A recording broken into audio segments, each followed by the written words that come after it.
Welcome back to Snakes on the Brain. We'll get these MFing snakes out of my MFing brain. I'm probably never going to have a real intro, as you all have probably gathered by now. For the video watchers of this, sorry audio guys, if you're wondering where the heck I am, this is actually the new office. This is the room that originally when we first moved to this ranch, that the geckos and Asian rat snakes were in, and they have since moved to the office in the actual reptile building, where it can be kept at a different temperature. It can have the humidity a little bit higher. So now every single reptile, with the exception of our GTP and quarantine, are all, and the ones that we're babysitting, are all in the same big reptile outbuilding in the shop. So this will be part of the big property tour when we finally do it. But this is the larger room that the office is now in, because the partner not only needs an office for all the stuff that she's doing, so for her business, she does a lot of the bookkeeping and the tax and the stuff that keeps it running for Jaycee's Reptiles and for the ranch, as well as a couple nonprofits that she is now volunteering as well as on the board of in the area of Colorado that we live in. So she needed more space. So I kind of have one little corner, as well as I didn't want to give up my big aquarium. But back onto the topic at hand. Over the course of, my tenure of being a keeper and involved in the hobby, I've noticed there's a shift in essentially the kind of conversations that you have as you grow and your knowledge and your experience grows and theoretically becomes better. And you will start to notice a lot of things about new incoming keepers that can kind of prickle you a little bit. And the other week, and I've been seeing it for years at this point, but the other week across a couple different Facebook groups and even an Instagram account, which was weird, were a bunch of novice keeper posts, which there is absolutely nothing wrong with asking questions. But the circumstances that these people have put themselves in as a more experienced keeper who have already fumbled their way or failed their way to the top several different times, it just kind of irks you the wrong way. And I kind of want to talk about that a little bit, So, one is a Cayman guy who has his Cayman in like a 75 and complaining about his Cayman always getting out and what he needs to do about that. And then another one had to do with like a corn snake, but the vast majority of them were about ball pythons. And there was one leopard gecko person who I never see it, but it was actually a leopard gecko actually did manage to hurt themselves on some repticarpet, but which was really weird. But a lot of them were to do with the ball pythons, and a lot of them had to do with breeding, which is, hey, I tried experimenting with breeding, and now I have the female dropped eggs. What do I do? And as a person who's been keeping for a long time, a person who's even been breeding moderately successfully for several years, my initial reaction was just, what is wrong with you? Why would you do this? What, did you not think about this for 5 seconds? Why? And, I kind of got to that ranting to myself in the car kind of a thing going on. But I think that's something that has always existed with people in general and has really come into full swing with the onset of social media, to where, and not just with reptiles, but especially with reptiles, obviously in this case, where, people only show the good side of things, the cool baby snake eggs, the little baby faces popping out of eggs, the cool free handling of venomous, the big retics, and even people like me, who have weird oddballs and just kind of talk fairly confidently about stuff, to where it's, obviously if they can do it, I can do it too, but they have not thought fully through the ramifications of their actions, which actually brings a little bit into context about the previous episode's topic about, people would want to get their first ball python, get the wrong equipment, but they've already set their mind on that,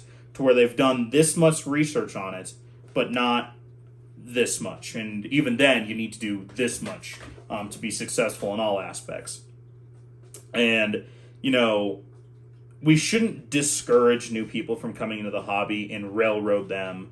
There was this thing floating around a lot of the Reptile Facebook pages of like the 16-year-old who just absolutely got railroaded by dozens of experienced and advanced keepers and breeders, to where it wasn't a good situation. And that's not something that we want to do. Is we want to encourage as many people to become keepers, to be part of this hobby, to keep it growing, so that way we don't go away, because there's always pressure for the exotic keepers, for us, that we're bad and doing horrible things. And honestly, that's something we've been doing for a long time, is we are selling our animals that we produce to our future competition. That has been something that's been established for a long time, so it's weird to see all this discouraging discourse about new people coming in. And so, when I see these people who are genuinely asking for help, which is good, we want to do that, we want to encourage that, but we also, as people who have a little bit of time under our belts and a few more feathers in our caps, it's hard for us not to kind of harp on them and preach at them a little bit for, why didn't you think this through? If you wanted a leopard gecko, why did you think you could keep it in an air-conditioned room at 60 degrees all the time? If you wanted to breed ball pythons, why did you not have an incubator set up? Why are you upset that your ball pythons hatched out when you put an albino and a clown together and they're all normal-looking wild types? Things like that you see fairly often. Like, why, right? But really what I think is the more advanced keepers and the content creators out there really need to start making a push for people to really, really get into what they're doing with more research, to do more than just watching one YouTube video, one TikTok, read one Reptile Magazine's article, regardless of the content, regardless of how good it is, how well educated and researched it is, and that includes my stuff too. That you can't just watch one thing, or heck, even a lot of just one person's stuff. You need to do a lot more research and consume a lot more information before you decide not only to get a new species, but to start new ventures with said species, specifically breeding. To where we want to encourage new keepers to ask questions, to reach out, to gain experience and learn. But hopefully, as the more educated, more experienced, more knowledgeable part of our hobby, we can do a better job, so that way they will be in a much better place. If and when those questions are asked, it won't be too far gone, and happenstance happens to where, unfortunately, a lot of times there are tragedies. And that's kind of what it is that, so to kind of wrap it all up a little bit, for the new people coming in, as the keepers, the breeders, or heck, even the content creators, I know you're getting sick, because I'm getting sick of it too, of the do your own research. That line it's starting to get old, and there's a lot of other context with that phrase now too. But we really want to start to encourage all of you to get a lot more varied information. And I think this is probably going to be something that you're going to hear from me a lot too, so hopefully that doesn't get old. But to learn from a lot of different sources, to practice a few things before you really start diving in headlong. Because we do want to encourage you to grow. We do want to encourage you to breed. We do want to encourage you to keep multiple species and work with specific stuff and things like that. But we want you to go about it the right way. And to help with that, for the old folks of us, we need to do a better job of, number one, encouraging said good keeping practices and research and all of that stuff, but to not be too heavy-handed with our criticisms and our advice. I know it is very easy to, and even it's unintentional. That's how easy it is.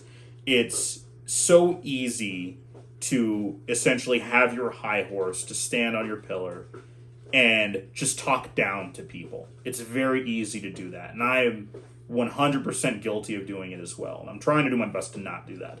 But we really need to do better about hopefully making sure that keepers aren't in that position to begin with. But when it does happen, to give them good constructive criticism. And I will say this, that I saw a lot of people giving good advice, but not discouraging the type of behavior that happened. And I know it's a weird, annoying, and almost unfair balance to where you want to not harp on people, but you also want to admonish them for, hey, you really shouldn't have done this without thinking about it, right? And hearing that also can be very difficult.